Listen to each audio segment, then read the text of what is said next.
I would like to give you a nice side of shut the fuck up and play our fucking theme music.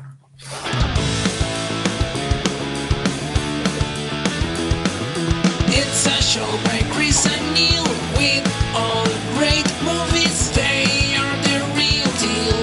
We watch them all, so you don't have to. It's movies that don't suck and some that do. Ladies and gentlemen, boys and girls, bearded freaks of the entire world, we are here. Yeah, you got the beard going, Chris. We are here. We're full of cheer. It is, yes, movies that don't suck and some that do. My name is Neil. And I'm Chris. And today we're bringing you two movies that are out there. And I can just introduce them like this. Two weird fucking movies that are out there right now. I guess so. I mean, yeah, sure. Yeah, you know, right? First, we're going to straight over to the Netflix streaming network and find a movie that is directed by Charlie McDowell called Windfall, featuring Jason Segel. It's body language, you know? Like, that guy needs to fart.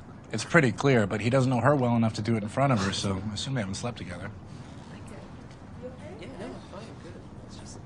He does seem to be clenching. Yeah, he doesn't want to fart. Watch, when he gets enough space, he can let one rip, I guarantee it. Oh, that's a good move. Hey, go check out the kitchen, honey. I'll meet you in there. Now watch. He's making his move slowly but surely. Watch the leg. Wait for it.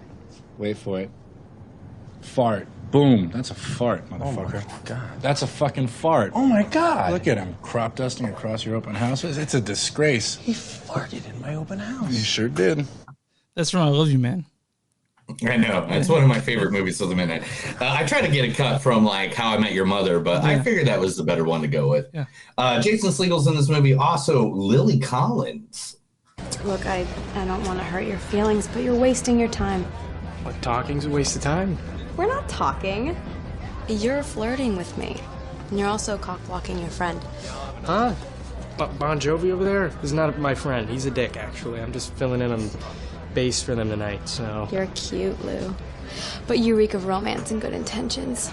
I'm not looking for a nice guy. I don't do boyfriends and I don't date. All I heard was don't. Well, don'ts keep people safe. I'm gonna go. Yeah. Good little pull there, dude.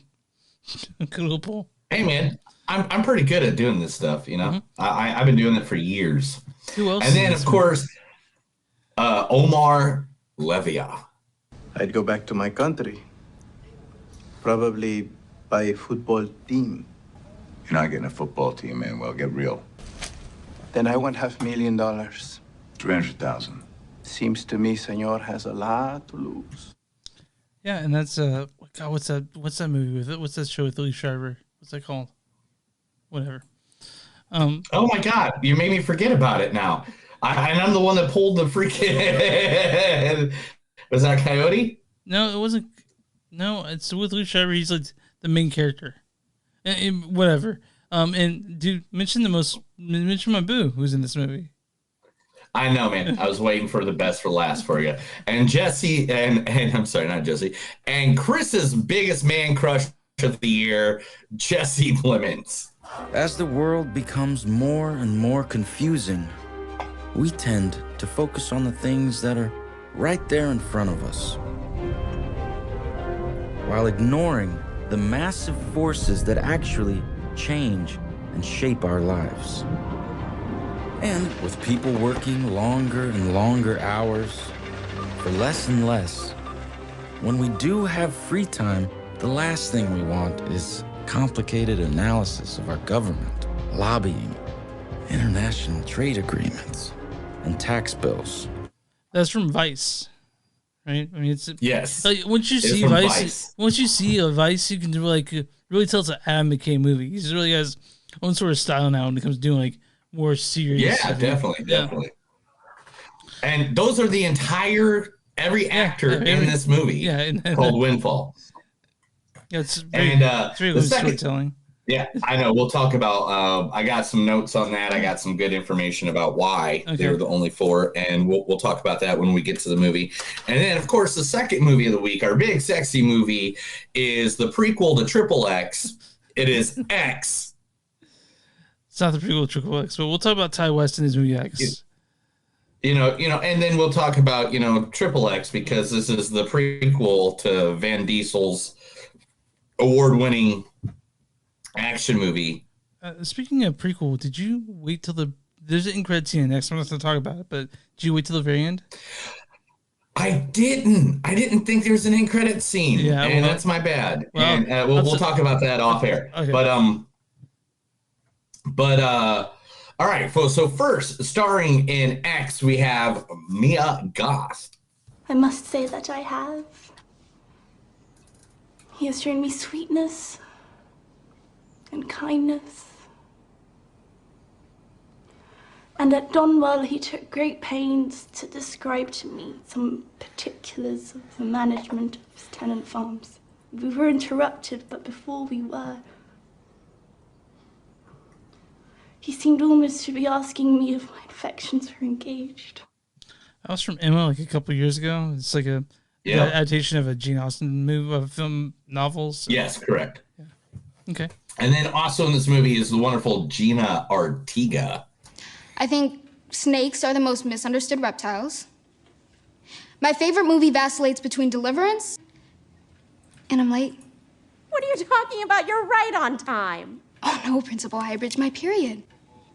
I'm 9 days late. And god damn it, I was on the fence about it, but I think I might just keep it now. Because looking at all, I'm just so overcome with optimism for our future. I just want to fucking scream. That's in the Babysitters 2, right? Babysitters 2. Yeah. I thought that was really good. That was a good. When I was looking her up, man, that made me laugh. It's a good movie too. It's a good movie. And then, of course, Brittany Snow. You gonna tell them, or should I? Wow. You're not gonna tell them. You're pathetic. You're fucking miserable. You have a miserable job. Your life is going nowhere. And you're chasing some Southern living fantasy. And why? She doesn't even want you. Because she already knows what's so obvious to the both of us, that no matter what is in your pants, you'll never be a real man. Look. That's harsh. Yeah. That was harsh. Yeah. And then last but not least, the man with the plan. And the giant dog. Kid Cudi. You know what I used to do for this repo shit? Paramedic. Oh, yeah. People used to be glad to see me show up. Yesterday, I had to take 3 child seats out of the back of a Lexus, lay them out in their lawn like I was setting up for some goddamn Baby Lollapalooza concert. The Wiggles or some shit. Remember them? No. Fucking Yum Yum fruit salad. I got kids. It was sad. Yum Yum fruit salad. Yum Yum fruit salad. Yep. Yum Yum fruit salad. But Yum Yum fruit salad. And so that's Yum Yum fruit salad. Yum Yum fruit salad. I mean, whatever. We got you need some caffeine or something, man. Yeah. All right, Chris, tell everybody where they can find us at. You can find us on movieszone.net. We're on Facebook at facebook.com/movieszone podcast. We're on Twitter at MTS Podcast. We're on Instagram at MTS Podcast. We also have a Patreon, patreon.com/movieszone. You guys want shirts or pair with our faces, names, and other shit, go to patreon.com, search Movies Don't Suck and Some They Do. Go to bonfire.com, search Movies Don't Suck and Some They Do. You'll find some cool stuff there. And we're on all places you find podcasts. Where you find podcasts, you can find Movies Don't Suck and Some They Do. Yeah, I mean, definitely. Mm-hmm. So today for our small business, small businesses, if you have a small business, we'll be more than happy to promote you, just like we're going to promote these lovely people right here at Vinyl Junkies Record Shack. Vinyl Junkies Record Shack is located at 2235 Fern Street, San Diego, California, 92104. You can find them at Facebook at We Are Vinyl Junkies, or you can go to their website, vinyljunkies.net. Now, Vinyl Junkies Record Shack is a brick and mortar shop based out of San Diego, California. From funk to pop, funk to punk, soul to hip hop, classic rock to jazz, psychedelic to blues, and the list goes on. They carry it. So if you're looking for that rare psych record or latest new release, Vinyl Junkies is an excellent place to get your record collecting Fix. They are located in San Diego's quaint and fiercely independent neighborhood of South Park, right across from the popular Whistle Stop Bar. Now, is this a place that you wouldn't visit? Yeah, I went to this place. I went to the Vinyl Junkies, and I found they have like a giant section of used records, like in a different part of the building, the actual shack part. Nice. And it was I got the Isles new record. I got the Motor Room Inside Out, and I got something else, but it's great. I mean, San Diego has I expected to find a great record shop there, and Vinyl Junkies Record Shack is that great shop. Nice. Yeah. I mean, I've been looking on their online store and stuff, and man, they do got like they bring it up. They got the categories. They got they have a lot of stuff I've been looking for that I'm just like, man, I might have to, take a plane. not go to not go to WrestleMania and just spend all my money buying some records. Which that's not going to happen. Guys. That's not a true story. Yeah, you eat tomorrow, right? We are happy that Vinyl Junkies Record Store are available. So remember, if you want to look them up, you can look them up at We Are Vinyl Junkies on Facebook. You go to WrestleMania. You eat for Dallas tomorrow, right? Tomorrow morning, man, 8 a.m. 8 a.m. 8 a.m. sharp. You're gonna pick up Topher and you guys to drive down there. Cool. Are you guys? We're going straight down there, and I got I packed today. It took me about 2.5 hours to pack. Because I have 1, 2, 3. I have 3 suitcases, 2 bags of food, squatty potty. You got to take the squatty potty. Dude. Gotcha. You don't want to take a lot. You don't want to take long poops while you're hanging out with your friends. And squatty potty didn't pay me to say that. That's just facts. Okay. So you're not paying for food when you're out there? No. I mean, yeah, I'm gonna go to restaurants and stuff like that. But let's be honest. There's gonna be some days where we're gonna probably get done with the wrestling late. Probably had a few drinks and don't need to be out and about trying to find a random restaurant that we don't know nothing about. Okay. Instead I got some stuff back at the hotel that I can just put in the microwave real quick. Bam, I got something to eat in the morning. So, it's just, I just don't want it to be the whole time I'm looking for food. Okay. And whatever I don't eat, I'll just bring right back. When do you get home? When do you get home? Tuesday afternoon. And so you're gone for a whole week. Yeah, well, I mean 6 days. Yeah. Okay, that's a long time, right? But you have fun, dude. It's been 6 days. Yeah, dude. I got clothes. I got friends.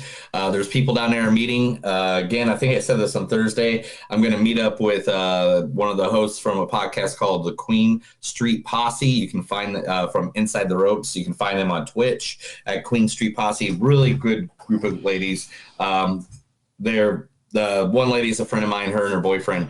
And so we're going to meet up with them at some point, go to a couple places. I mean, I can't wait, dude. It's going to be, I'm just trying to hold back my excitement, right now. I'm just going right? Yeah. It's exciting, dude. Yeah.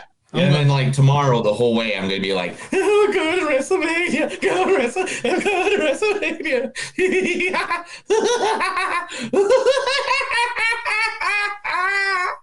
So, yeah, man, I'm excited for you. WrestleMania starts Thursday or Friday. When's it start? WrestleMania. What day is WrestleMania? The WrestleMania, the actual WWE events will be Friday. And that's not WrestleMania, that's SmackDown. And then Hall of Fame introduction ceremony. And then WrestleMania, then day 1, WrestleMania day 2, and then Monday Night Raw. You're going to all those? All of them. So okay, cool. And that's just the tip of the iceberg of all the stuff I'm going to. All right, well, I'm really excited to hear about it when you get back. For sure. Yeah, because I'm sure some crazy shit's going to happen, especially since my buddy Topher's going to be with me. Yeah. And I heard, I could get kidnapped and easily become in the sex trade down in Dallas. Maybe. I have a good booty. I have a nice booty. Okay, well, speaking about these booties, you want to talk about Windfall? Let's talk about Windfall. Windfall, written and directed by Charlie Dowell. You guys know Charlie Dowell because he wrote Seven. He also What's Seven? It's a movie. I'm just directed kidding. by David Fincher. But he wrote Seven. He's also directed other things such as Discovery, and he's a crazy man. Also, story by Jason Segel and Justin Latter, who are also producers in this movie. And this stars the amazing. Pull back up. The amazing Jason Segel as Nobody. Oh, that's not it. Sorry. It's body language, you know? Like, that guy needs to fart. Also, Lily Collins as just simply wife. Look, I don't want to hurt your feelings, but you're wasting your time. And also Jesse Plemons as CEO.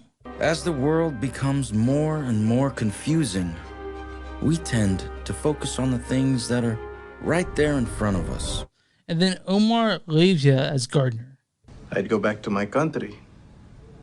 Probably by a football team. Why don't you go and read the storyline for this? Storyline goes as follows. Oh, wrong one. I was about to read the wrong storyline. A man breaks into a tech billionaire's empty vacation home, but things go sideways when the arrogant mogul and his wife arrive for a last-minute getaway.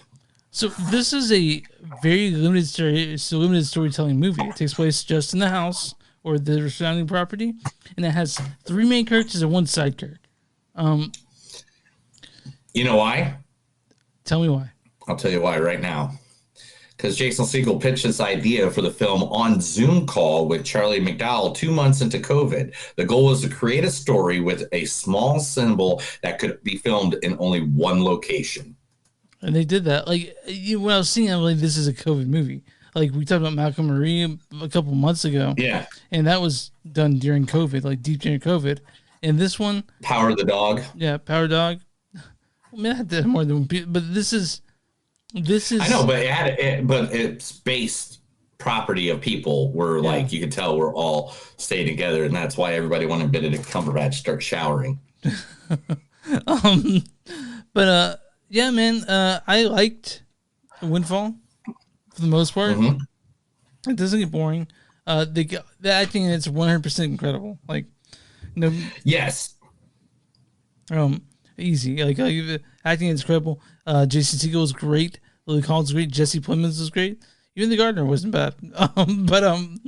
But the only problems I have with it are narrative wise, and that's on me. You know, like I can't say the filmmaker did anything wrong. He made the movie he was trying to make, and it's a good movie. But the only problems I have are problems that I have with it, just narrative issues that I'm not going to get into because I don't want to give anything away. Because the ending is genuinely shocking, you know. But I like this. Yeah, for a 3-person. Go ahead. Yeah, it's 90 minutes long. It's not. Go ahead. What else do you have to say? Go ahead, man. I'm done. I'm done. I'll say more, but I want you to hear your thoughts on that. All right. So this movie was really good. These actors acted their butts off of each other. I mean, it was a criminal kidnapping or trying to break into a house and 2 people come home and kind of a social issue. So he wasn't really. All right. Yeah. It has a message, you know. It's beautifully shot. Oh, yeah, it has a total message. It has a total message. Rob from every billionaire that you can possibly rob from. Eat the rich. That's the... Eat the rich. It's a good message. Eat the rich. I'm sure Jeff Bezos has some stuff. But this movie, like, they went right at it. You know, it is about... Because... When you watch a movie where a criminal is usually robbing someone or doing something, usually it's very fictional. Mm-hmm. It's very, you know, oh, they're going to do this, they're going to do that. This was very realistic. Yeah. It is like very real. Like the guy's like, I didn't know what the hell I'm going to do. You know, I literally, you know, did not mean to run into you two here, you know. And I think that aspect of this movie says a lot about it. Like it's really cool because it's like 3 people who are just awkwardly trying to get through it. Also, I want to mention, I misspoke earlier. Charlie McDowell did not direct Seven. Andrew Kevin Walker, who's part of the writing team for this movie, directed Seven. So Charlie McDowell's 1983, but yeah, screenwritten by Justin Later and Andrew Kevin Walker. Andrew Kevin Walker worked on Seven. And You're fired. I can't believe you did that. I can't believe you lied to our audience, man. So guys, I'll probably cut it out. You know what you need to do? You need to smack yourself, dude. Smack yourself right now. I'm not self-flagellating. Smack yourself. Drinking beer, I'm fine. Smack yourself. I want you to smack. Smack yourself. You want me to smack myself? Yeah, smack yourself. Here you go. There you go. Thank you. But anyway, the acting between these two, like they give you a lot of what's the best way to say this? They give you a lot of false doors. You know what I mean? Like a lot of false pathways where it gets your brain going in certain scenes where you're like, oh, this is what's going to happen here. And then that doesn't happen. It's like, lots of body this language. is going to happen. Lots of body language. Sort of like just, like lots of unspoken agreements or lots of unspoken things that were going to happen. And yeah, like it really is. It seems realistic. You know, it's not like it. Yeah, that's what I'm saying. It seems realistic. This ain't like, it's not like The Ref with Dennis Leary, where like, they're opening the door every 5 minutes and someone else new is coming in and now they're acting like he's the crazy uncle that's just there for the weekend. It's like, it's not to say there aren't funny parts of this. Because there's some no, there are funny parts, there are serious parts, and then there's like what the fuck parts. Also, I think it also works can also work at a point on a dark comedy level. Like some people would say, and I don't know, man. Like I kind of see that. But again, like we mentioned, all those people we mentioned are the only fucking people in the movie. All 4 of them. Mm-hmm. Like literally, it was just 4 people going back and forth. They had some really good dialogue between each other. So, I mean, it literally felt just like 3 people talking, except for one of them has a gun. Yeah, and I really think that that having this crew, this seasoned group of actors together, really held it together really well for such a small movie. I mean, yeah, Lily Collins and Jason Segel definitely seasoned actors, really good. That other person, not so much. I really could see this being a play. I mean, Jesse Plemons. I mean, who is that guy? Fuck yourself. Has he been in anything? Fuck yourself. So I mean, I could see this being a play. You know what I mean? Like, there's a lot they could have done. One of the facts that shown it out is that Jesse Plemons' idea of the character CEO would be wearing Yeezys, which is fucking great. Yeah. But yeah, Jesse Plemons plays a great fucking kind of arrogant, tech guy, right? And Jason Segel, who he ties his shoe all the time. Yeah, he's not having any of it. Yeah, he ties his shoe all the time. He's not having any of that snarkiness. It's smack his bitch up. Yeah, but it's a good movie, and I'd recommend it. It's 90 minutes. It's not going to take up too much of your time. And no. But like I said, the only problems I had to do a narrative. I'm not going to give it away, but that's just me. Like that's on me. It's not on the filmmakers. Yeah, it's just because you're evil. Yeah. All right. Well, let's get some quotes and get to our ratings, man. All right, dude. Let's do it. All right. Is there a trick to this purse? Well, I mean, there's a clasp. I don't want that. You in front of your. I don't want that. I don't want to know that you in front of your wife. You don't carry much weight. Do you know how much $3 million weighs?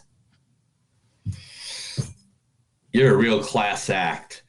It really feels like you hate me. Do you hate me? If you're mad at a clock, it's on you, not on the clock. The only man I know that could fall asleep during his own kidnapping. Well, was it worth it? I don't know. Ask me again in 30 or 40 years. If you owe a debt, it's a whole lot more to people than me. To people like me, I'm sorry. Not everyone that needs help is a freeloader, you asshole. He just wanted to know what it felt like to have some power in this meaningless fucking existence. Then I saw you, the real you, and it was so disgusting. That's it. All right, my score on this is a 3.4. Again, shot really well, really cute little movie, but again, my problems with it were narrative, and that's on me.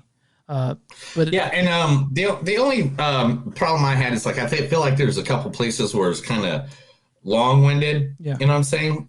And I agree with you on the narrative part. So I'll go with you on that. I'll go 3.5. I'll go 3.5. I'll go 3.5. It's a decent movie. It wasn't like it wasn't like 3 hours long. Yeah, you know what I'm saying? Yeah, it was short. It wasn't like I didn't spend my whole life watching this movie or in a theater looking at my phone going, when does this end? This movie went really fast. It felt good, and I like the minimalistic feel of it too. That I really enjoyed that. You know, it's. I knew you would. You're very minimalistic when it comes to things. So you get 3. I give 3.4. You get 3.5. If you guys play the game, take a drink now. But I'm on Rotten Tomatoes. There's a game. Yeah, there's a drinking game. There's a drinking game. Does it like say stuff like that? Exactly. So, for example, is that the rules? One drink for a point each is 0.1 value difference between Chris and Neil's score. So, there you go. Yep. There you go. There you go. Hold on. We see the. I haven't been crying yet. I can't remember how to take that. Neil did mispronounce something. No, I'm not crying to any of that. Neil did mispronounce mogul, so that's something. So he's taking another drink. We swear it a lot, so all right, cool. Let's take one. All right, we're good. Let's move on. Don't read all the rules, man. We put them up there for them if they want to see them. Let us I'm know. on Rotten Tomatoes. What is the audience score for this? If you had to guess. Rotten Tomatoes. The score for this is going to be for the audience, by the way. A 56. For the audience score is 41%. Ah, it's off by 15. Damn. Yeah. So, what is the Big Bad critic score for this? The Big Bad critic score is 62. You're close. 60. You're really close. Oh man, so off by 2. I haven't hit it right on the button in a while, man. I kind of feel like I'm losing my spark. Critics' consensus is Windfall is hardly a bounty of cinematic riches, but a killer cast keeps the minimalistic thriller from going creatively bankrupt. So they do a cute little thing with the money. But yeah, it's a fine movie, whatever. And you know, I watched it last night. I enjoyed myself, and then I didn't really think about much else the rest of the night. So that's. I didn't think about anything else for the rest of the night. I did think about stuff, but not this movie.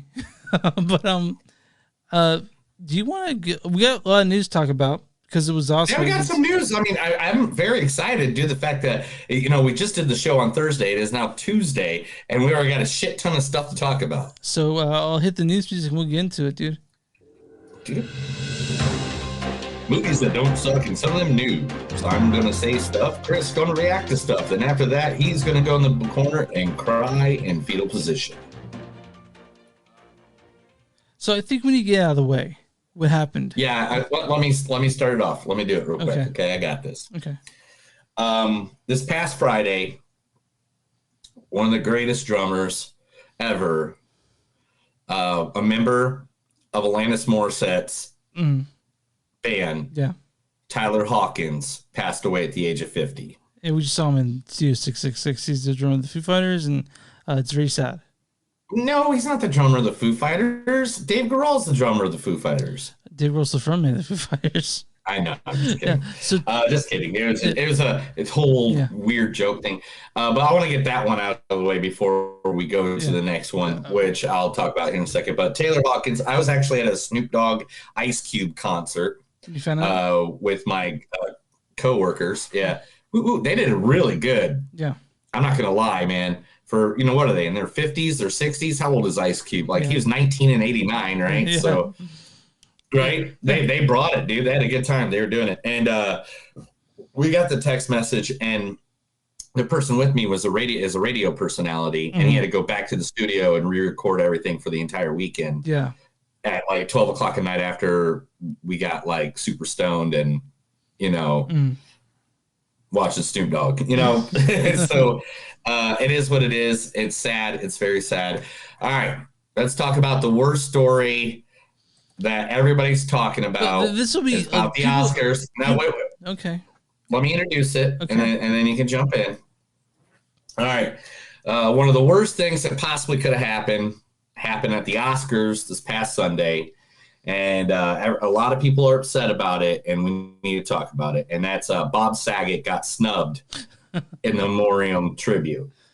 That's Bob Saget, one of the greatest comedians of all time. Don't know why they snubbed him. He's in movies. Yeah. I mean, he did say he sucked dick for coke. Yeah. Yeah. You know, one of the most memorable lines. Don't know why they did that, but they suck for that. And big cancel the Oscars came after that. I guess something else happened too. What else happened at the Oscars? Will Smith slapped Chris Rock. What was that? What was that like? Yeah. What? Yeah. So. What did the five fingers say to the face? So first off, I want to say that by the time we talk about it, people will be tired of hearing about it. So here's the thing, man. I see that. So here's the thing. I am upset that this year the Oscars remembered for the slap that Will Smith did to Chris Rock, as opposed to the movie, that won Best Picture, Coda, which is a fantastic movie. And Troy Kutzer won Best Supporting Actor. We're going to talk about that here in just a second, because we're gonna go through the winners of the Oscars. Yeah, okay. But a situation happened where Chris Rock made a joke, and it wasn't just like he wasn't trying to be mean. He was just doing what is known as, introduction to people when you're just trying to make some quick wit jokes. Do you think that Chris Rock knew that J. Pinkett Smith had alopecia? No, I didn't know that. I don't think the guy knows his own fucking cell phone number. The guy, if you're not listening to Chris Rock comedy before, the guy doesn't remember shit half the damn time. Yeah. No, I don't think he knew anything about it. And my thing is this. Look, was the joke bad? Yes. Especially after you hear, the deeper situation, But yes. But you don't go on stage and slap a dude in front of millions of people. In front of millions. And at first I thought it was a gag. I was watched it live. Yeah. I watched it live because I usually don't I usually don't watch the Oscars, but I was like, I do. It just happened you're watching the Oscars. It doesn't matter. Yeah, okay. Whatever. Anyway, so I watched it live, and what I saw was Chris Rock get on stage. Will Smith get on stage, smack Chris Rock, and then a couple he froze the picture, and it was like silent. I'm like, okay, this is what's gonna happen. And he came back when Chris Rock had said, "Wow, that's the greatest moment in television history." Right? That's when he came back. Right. And so but it's Chris Rock. He's a stand-up comedian. He's good at returning from something. Right, but I didn't know what happened until Japanese Twitter came on, and they had the whole uncensored version of it, where Will Smith's yelling, "Keep my name out of your fucking mouth." He said it twice, and the second time you can tell he's furious. But here's the problem. Yeah, you don't fucking lose your cool like that. That's toxic masculinity. I don't care what you I don't know if it's toxic masculinity, but it's definitely immature.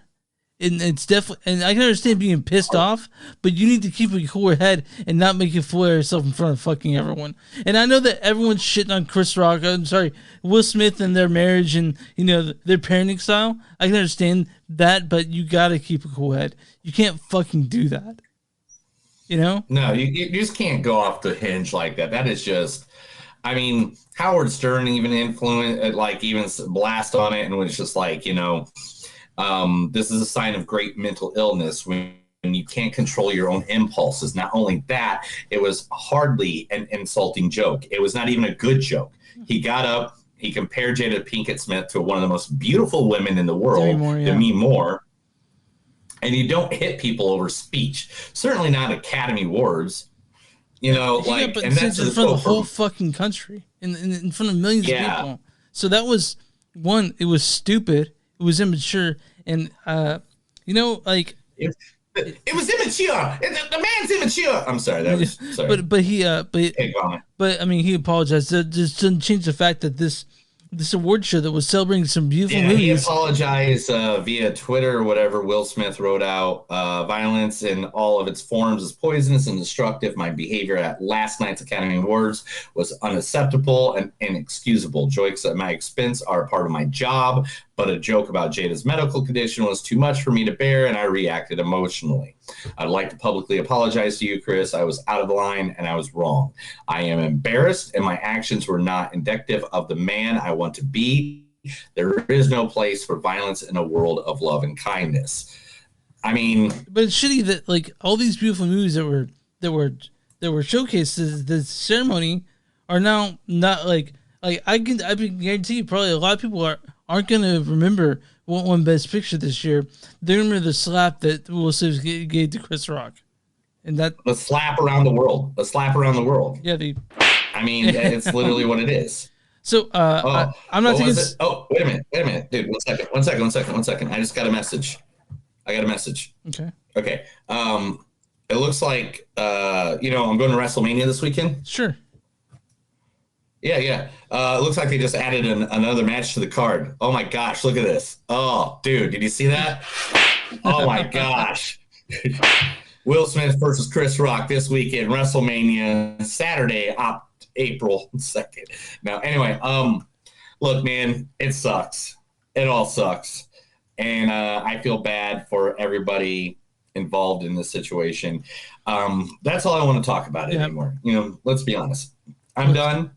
Let's move on to the winners. There's one reason we talk Oscars, and we talk Oscars every year, is because we are, I guess, critics now. We've been doing this a couple of years. I guess we're critics now. I guess so. So, I mean, yeah. So now we want to talk about the winners and the losers of the Oscars. So we're not going to start with the big one right off the back. Let's back off of that one for a minute. Supporting shit. Yeah, like how about supporting actress? Ariana DeBose for The West Side Story. Yeah, I wasn't mad about it. It was good. I think Kristen Dunst from Power of the Dog should have won. She was a badass in Power of the Dog. It would have been cool if both Kirsten Dunst and Jesse Plemons both won. I was kind of hoping that would happen, but it didn't happen that way. Yeah. And best cinematography went to Dune. Yeah, of course. Best sound went to Dune. Of course it did. Which is 100% understandable. Yeah. I knew it would. I mean, it had to. Visual effects went to Dune when it should have gone to Spider-Man No Way Home. I'm best animated feature. I don't agree with that. I don't think Enchanto was better than the Mitchells versus the Machines. I was pulling for those two, but I thought Encanto was a little better. Yeah. No, man. I don't know. Best actor. Troy Kotsur for Coda. That's best supporting actor. Yeah, best supporting actor. Yeah, I loved Coda, man. I don't know if you've seen it, but I loved Coda for sure. I don't know, man. I mean, I watched it today, and it was a good movie. But man, Cody Smith-McPhee in The Power of the Dog, dude. Dude, I knew so good. Troy Kotsur to me knocked out of the park. Yeah, I mean, both of them did a great job. So hats off to Troy for that, and also being the first deaf actor to win an Oscar. The first deaf male actor who won an Oscar is a woman actor. Yeah, male actor to win that. Yeah. And he was great. And best costume design this year was Cruella, which as soon as I heard that, I was like, I was like, I don't even care what was in the rest of the freaking category with her. Of course, that's because that makes sense. That was ridiculous how good it was. Adapted screenplay was Coda. Original screenplay was Belfast, which I haven't seen Belfast. I saw yet. Belfast. Have you seen Belfast? I saw Belfast. It's pretty good. I agree with it. I'm fine with it. I really am with it. Okay. It's really best score, Hans Zimmer, Dune. That makes sense all day long. Mm-hmm. Best editing, Dune again makes sense all day long. Mm-hmm. Dune was just a great movie. So, I mean, Yeah, it was amazing. Best original song. I told you, and I told you about this. I said, best original song. And you're like, oh, it'll be this or it'll be that. I was like, no, best original song is going to be No Time to Die by Billie Eilish because it's fucking Billie Eilish. And you know what happens? You have Billie Eilish at your fucking Oscars and people want to watch. Like the youngins want to watch because Billie Eilish is there. I don't think I said that. I don't think I said that she wouldn't win, but I just. That you said that I said no time to die and you're like, what? Okay, all right, dude. All right. I mean, but anyway, what? I get you. But anyway, best director, Jane Campion. Best director, Jane Champion for The Power of the Dog, all day long. Yeah. That movie was powerful. Yeah, it was great. Now here comes the sad one. Best actor, which sucks because I 100% agree with this. Yeah, I do too. But what happened earlier in the night kind of fucks it up. Yeah. He went there and that is Will Smith for King Richard. He gave this really weird, long, rambling speech, sort of kind of trying to justify what he did, saying some of protecting his family, which I think that's the wrong way to look at it, 100%. And this one right here, the next two awards, I 100% agree with. Dude. Best makeup and hairstyling and best actress. The eyes of Tammy Faye, 100%. Jessica Chastain, Easy. best actress. Easy. 100%. You don't even know it's her. You don't know. And she was amazing. She definitely deserved that. I was pulling for her the whole night. Like I was like, they better not give it to Nicole Kidman. And dude, Jessica Chastain, she won Best Actress, and she fucking deserved it. We've sung the praises of this movie since it came out. Since we talked about it, we've sung the praises of this movie. Talking about how should we fucking love it, and we do, man. It's a great movie. And last but not least, the best picture of the entire night of the entire year was given to Coda. Now, the problem I have with Coda is that I watched it without subtitles, and I didn't know. I don't know how the fuck you did that, dude. I didn't know you could do it with that. So when they're talking in sign language, I didn't understand, but I did like the movie a lot. It was a really good movie. It was about touch of heartstrings, the hardships. It's a crowd pleaser, even. It's kind of like that. Like yeah. I mean, it's about the hardships of a girl that can hear and her entire family can't hear, and what she goes through from everybody making fun of her to, and it's a really good story, and I loved it. It was a great story. CODA stands for but also Child I was of packing at the time. So CODA stands for. I tried to watch it. CODA stands for Child of Deaf Adults. It's based on a book by based on a story by Cyanide Heater, and it's a really good movie. And I'm glad it won, and I hope people watch this movie because the deaf community is a marginalized community. I know they can't hear this, but they can definitely they have our support. All right, we got some more news. All right. So, Sharon Stone is in the final talks to play the villain in a superhero movie. She will be playing the villain in DC's movie Blue Beetle.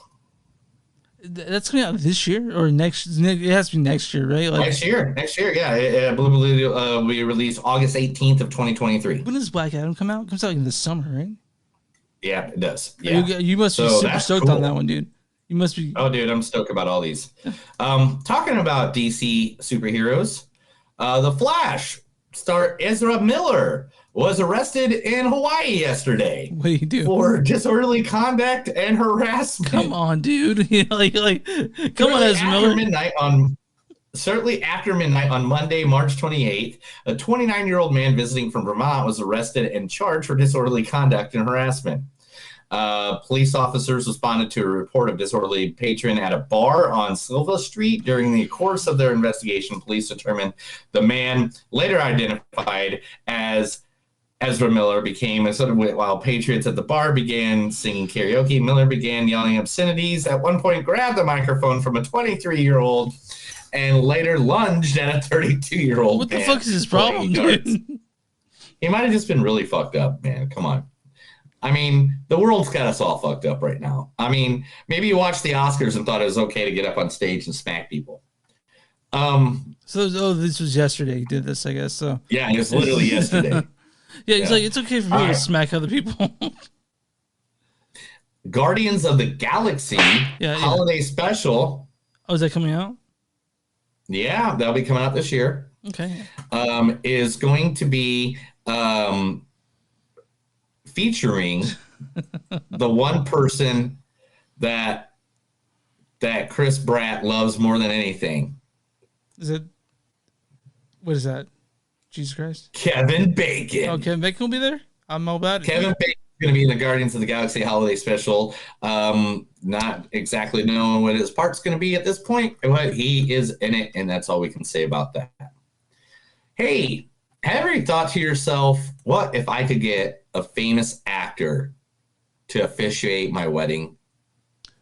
Yeah, I mean, who are we talking about? It really depends on who you can get.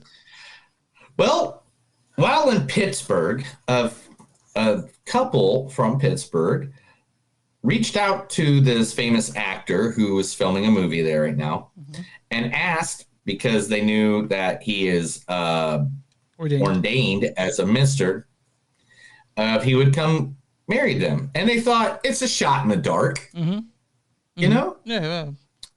But Tom Hanks said, no, I will be more than happy to come officiate that's your amazing. wedding. That's amazing. I want to. So Tom Hanks showed up and officiated their wedding. That's fucking awesome. How cool is that? I want Tom Hanks. He just seems like the nicest motherfucker. Again, like I said, I just want to sit there. If he's ever accused of sexual misconduct, I'd lost all faith in humanity.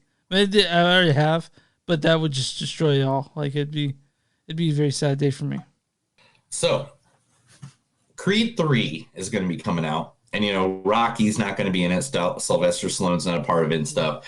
But people are saying that this is going to be the best one of all the Creeds so far. Because the villain, the villain, yes, is going to be played by none other than Jonathan Majors from Lovecraft Country, The Five Bloods. Yeah.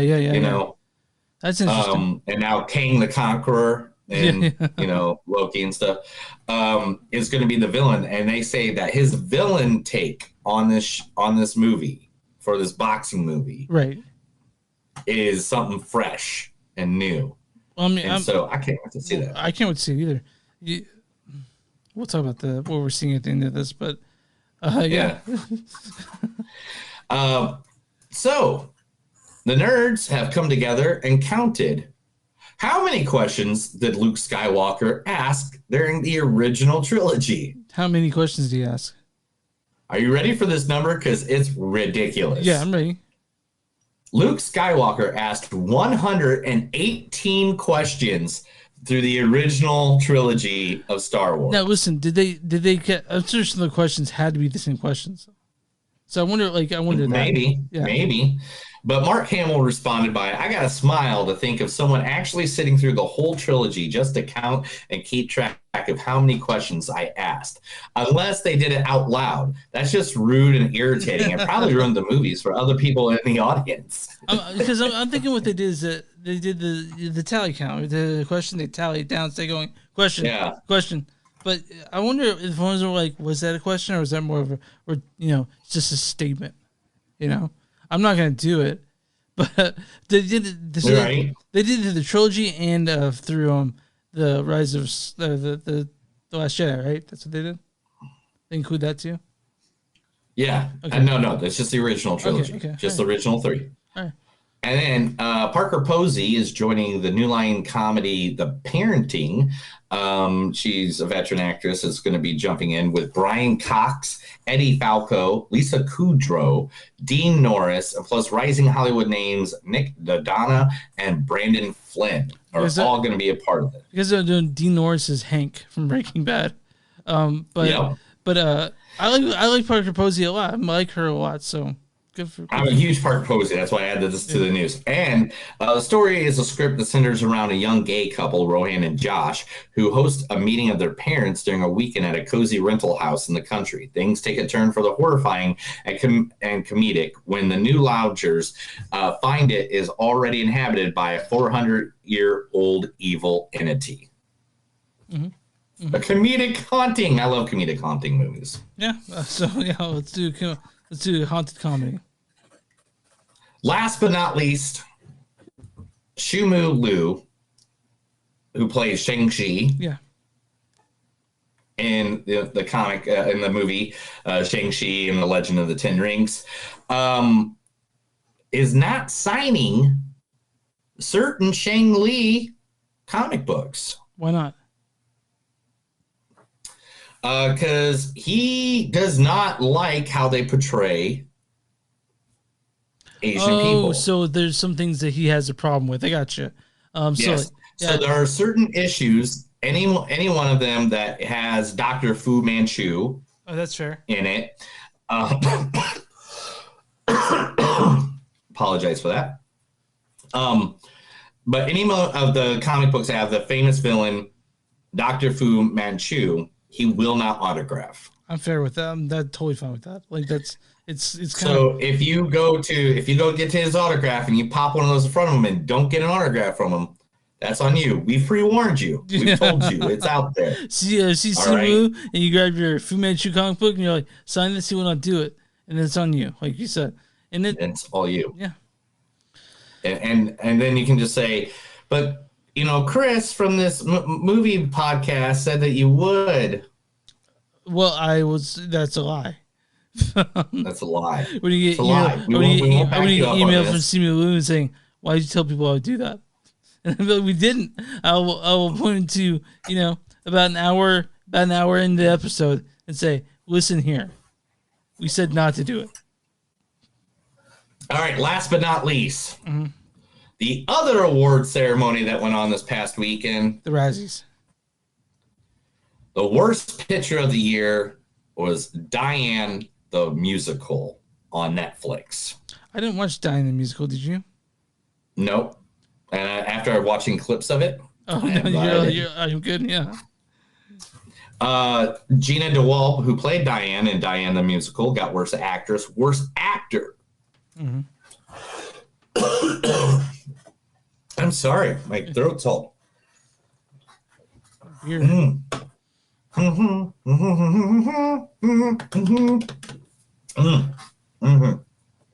Okay, there we go. Worst actor of the year was LeBron James for Space Jam. I saw Makes sense. Jamie Shooter made a joke saying that his hairline was fixed in Space Jam too. So insane. So then worst supporting actress was Judy Kaul for Diane the Musical. Mm-hmm. Worst supporting actor. Who do you think? I don't know. Jared Leto for House of Gucci. Speaking of Jared Leto, we are seeing Morbius next week, and I gotta say I'm not looking forward to it. Yeah. The Razzie Redeemer. Neil went ahead and dodged that because he didn't want to say anything bad about it yet. The Razzie Award for worst. Oh, the Razzie Redeemer Award went to Will Smith for King Richard, which is funny because then the next day he smacked a guy. Worst screen couples, LeBron James and any Warner Brothers character. Worst remake, ripoff, or sequel, Space Jam. Worst director, Christopher Ashley for Diane the Musical. Diane the Musical wins everything. Oh, and worst performance. This is the best category of the Razzies. Right. And the worst performance by Bruce Willis in a 2021 movie was everything Bruce Willis did. All right, we're out of here. That's the end of the news. Let's get to the last movie. Let's do it. And that was Movies That Don't Suck and Some of Them News. So I told Chris stuff. He laughed, he joked, he cried, he peed a little in his pants, and he might need to look at it. I haven't been able to have a relaxing moment in like 5 weeks. So what do you do tonight? I still got to pack. I still got to finish packing up stuff. I got to pack up the stuff I'm using so I can take it down there just in case I need it. And What I'm using to do this podcast right now, because I'm going to record a lot of TikTok live, Facebook live. I'm going to do a lot of stuff. I might put it back towards the movies that don't suck page. I don't know. I haven't figured that out yet. It's all going through my head. I still got to pack up the groceries, put ice in the cooler. Well, I'll be in the morning. But then I got to do the medical bag and the soap bag with all my bathroom stuff and all that stuff. It takes a lot to look this pretty, dude. Okay. I mean, immediately, ever since we're globe travelers, I've learned to pet travel light. So, but I'm going down for a week. Yeah, we were gone for 2 weeks. I had one bag, but that's just me. Again, travel light. Yeah. No. I'm trying to also be cheap about everything. Yeah. You know what I mean? Yeah. I went to Aldi and bought, got groceries. I got, I'm trying to be very cheap about everything because I'm not rich. And talk about not being rich. If you want to donate money to the Neil is going to WrestleMania cause, you can go to Venmo, Neil Blackwood. All right, let's talk about it because I've been dying to talk about this one. Okay. Everything else was just bullshit today. Real quick, I want to talk. The rest of this episode was crap. I don't care about anything else we talked about in this episode. This is it. This is the thing I've been wanting to talk about more than anything. Okay. So, real quick, let's talk about the director, Ty West, real quick. He's done movies. He did a segment for VHS. We love the segment. Can we tell the people what the movie is first? Movie's X, yes. Movie's X. But I want to mention... The movie is X. It is by A24. Yeah, Ty West, director. He's made things like The House of the Devil and The Innkeepers, which are the movies he's most known for. And this one is called X, and it stars the ever beautiful Mia Goth as Maxine. I must say that I have. Jenna Ortega. He's the director of VHS. You didn't say that. No, I said he's a segment of VHS. He didn't do all of it. He did all of it. No, he did one segment of VHS. He also did. I know. He did. It has Jenna Ortega as Lorraine. I think snakes are the most misunderstood reptiles. Brittany Snow as Bobby Lynn. You gonna tell them, or should I? Also, Kid Cudi as Jackson. You know what I used to do for this repo shit? Paramedic. Oh. Yeah. People used to be glad to see me show up. Martin Henderson, who I basically could have been played by Matthew McConaughey as Wayne. All right. Owen Campbell as RJ, and Stephen Ure as Howard, and then also Mia Goth plays Pearl in this movie as well. She plays two characters. And this is directed by Ty West, and I want to mention, have you seen the other Ty West films? Yes, all of them. So, did you like The House of the Devil? House of the Devil was okay. The Innkeepers was better. I was big fan of the Valley of the Violence was a good one. Yeah. The Exorcist series, I did see that episode. So the only VHS Second Honeymoon, that's a great segment. Great segment. For Miscarriage, the ABCs of Death is great. There's a lot of them. But here's the problem I have with Ty West movies, especially House of the Devil and Innkeepers. They both take a long time to get there. They take a long time. Like like the last 30 minutes of the movie is basically the exposition. But with the X, it's not that. And I fucking loved X. I fucking love this movie. Oh, why don't you read the story on this? Yeah, read the story on this. Yeah, how do we get there? Been waiting for a while for that, but okay. In 1979, a group of young film members set out to make an adult film in rural Texas. But when their reclusive elderly hosts catch them in the act of fucking it hard, the cast find themselves fighting for their lives. I might have had something there. That might have been why Chris laughed. The fucking part, yeah. You know what? I said enough already. Why don't you go ahead and say? I'm sure you got some words to say about this horror film. Why don't you go? There's a lot of horrors in this horror film. Come on, dude. I know, that was just funny. But to be honest, there is. So this movie, the way it's filmed, the way it feels. It's like Texas Chainsaw Massacre, right? Like I get that sort of feeling. Yeah, it feels like Texas Chainsaw Massacre, like Friday the 13th, the original. Like it, and the thing is about this, way to go to take something that could have been so easily cliche. Like so easily could have been a cliche hacker, slacker, movie, whatever. It could have so easily been, a movie that could have walked right into satire and stayed there the entire movie, and people have been okay with it, Yeah.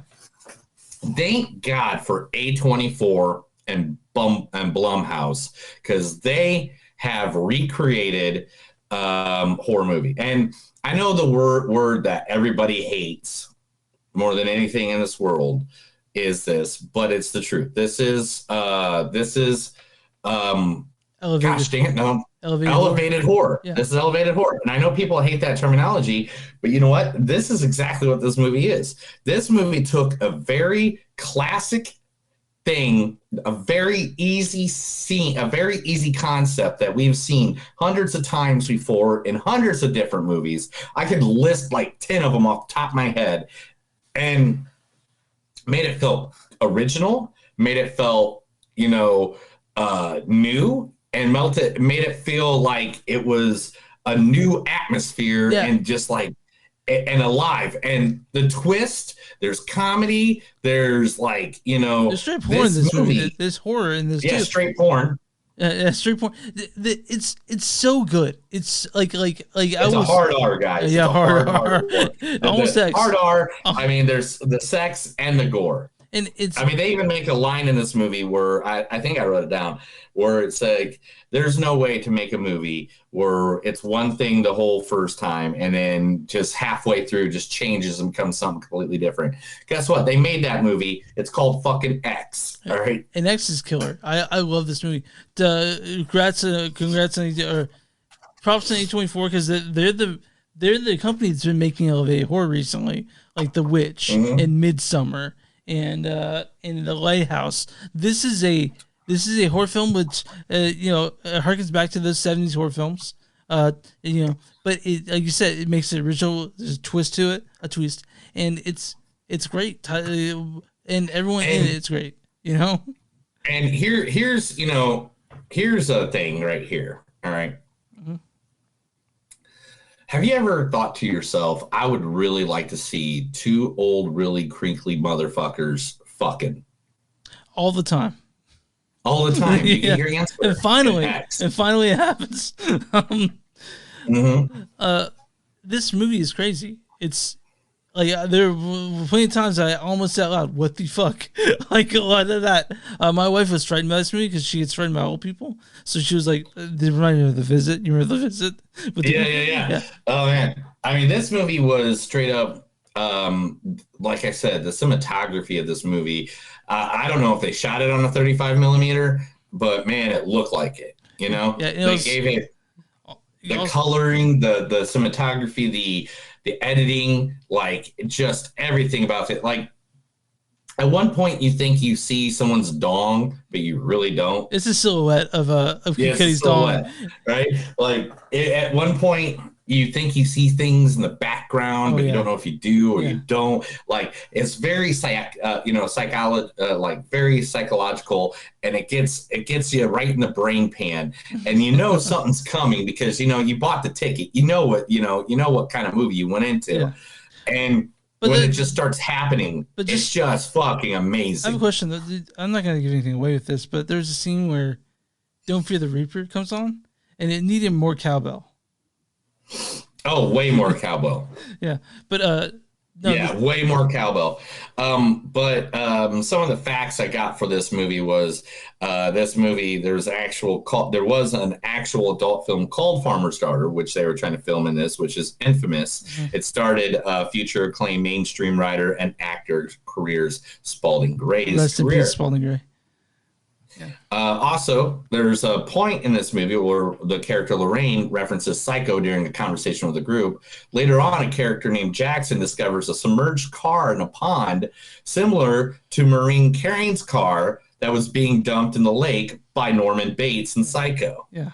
And then last but not least, a good piece of fact. This is the second time Mia Goth appeared in a movie based on just hardcore fucking. She also appeared in Nymphomaniac Volume 2. I remember her part in that. I watched both of those, so Volume 1 and Volume 2, and they're... Yeah, because your boyfriend was in it. Shia at the time was in it. And, you had a big man crush on that guy. We broke up, though. We broke up. You broke up. It's understandable. I heard he was beating you. Yeah. I don't know about that. Oh, bad joke. Bad joke. Did he slap you? Yeah, but no.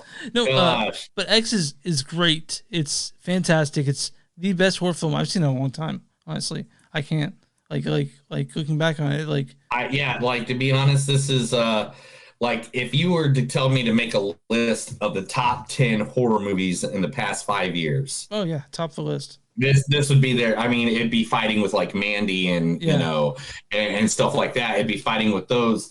And this is one of those horror movies that, I mean, if you like the genre of horror and you like the old classic slasher movies, you'll find out what to like about this.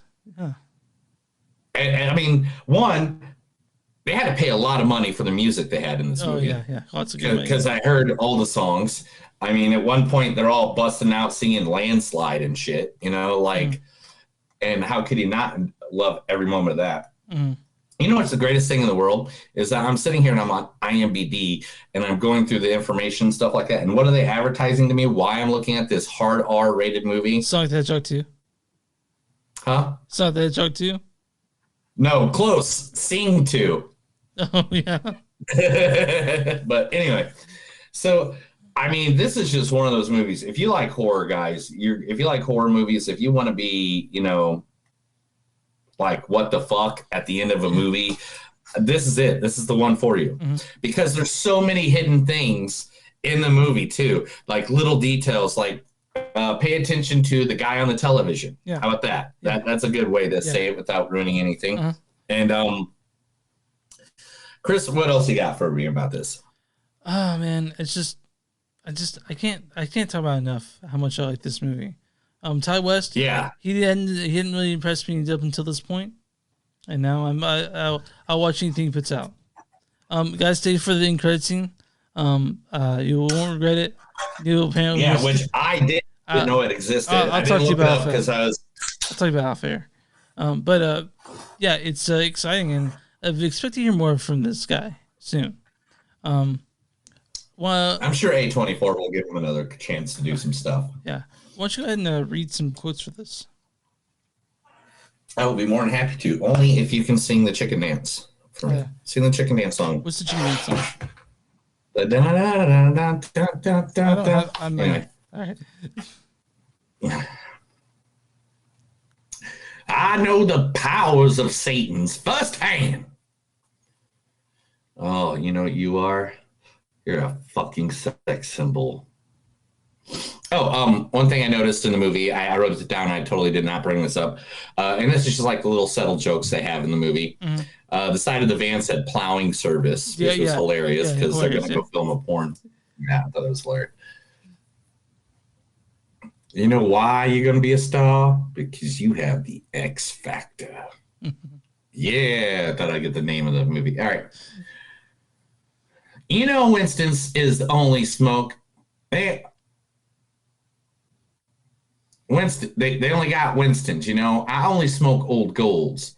Well, that's it. I'm calling my agent. I don't understand why you're doing this because it's possible to make a great dirty movie.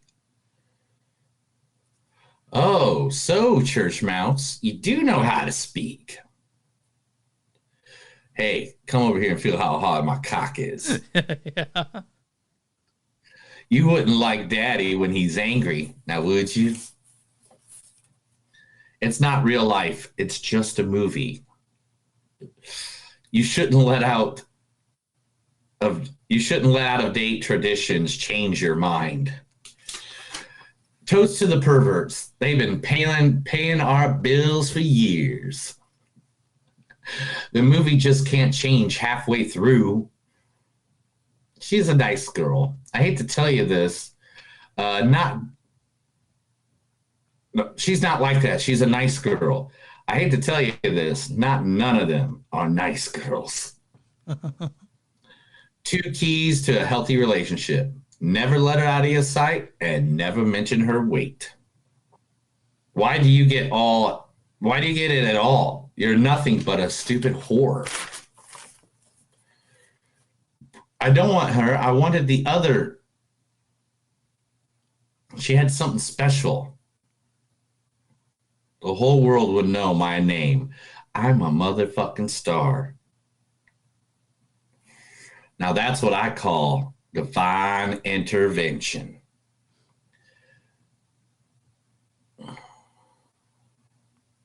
What do you think is on it, Sarge? Or what do you think is on it, Sheriff? But what I see out here, one fucked up horror movie. All right. What's your score on this?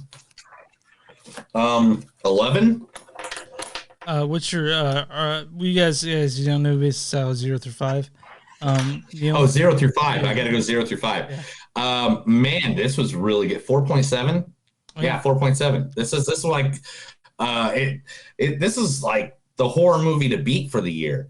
If any other horror movie, this is going to literally probably be in my top 5 of movies at the end of the year. Okay. And if it isn't, that's because 5 other movies came out. 5 other movies came out that knocked this down the list. This is probably one of it gives you the member berries, but at the same time, it was original and had great ideas and great vision in it. So, Chris, what's your take on it? 4.5. I like you said, I'm pretty hard on movies, and this one hit all the bubbles for me. I really love this movie. I'm going to tell everyone about it.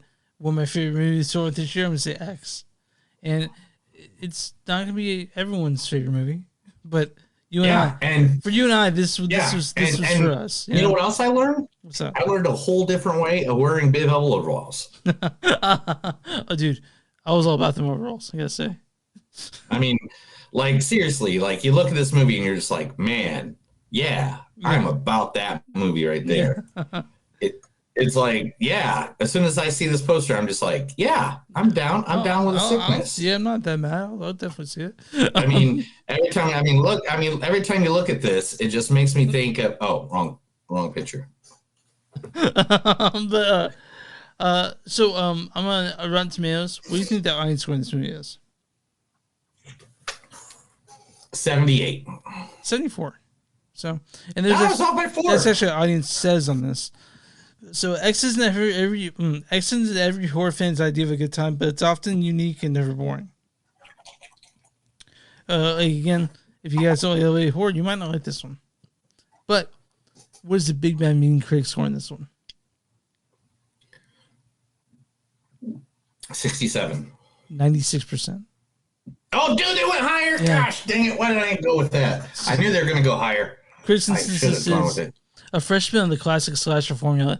X marks the spot where Ty West gets resoundingly back to his horror roots, and this is the best Ty West film, 100%, easy, without a doubt.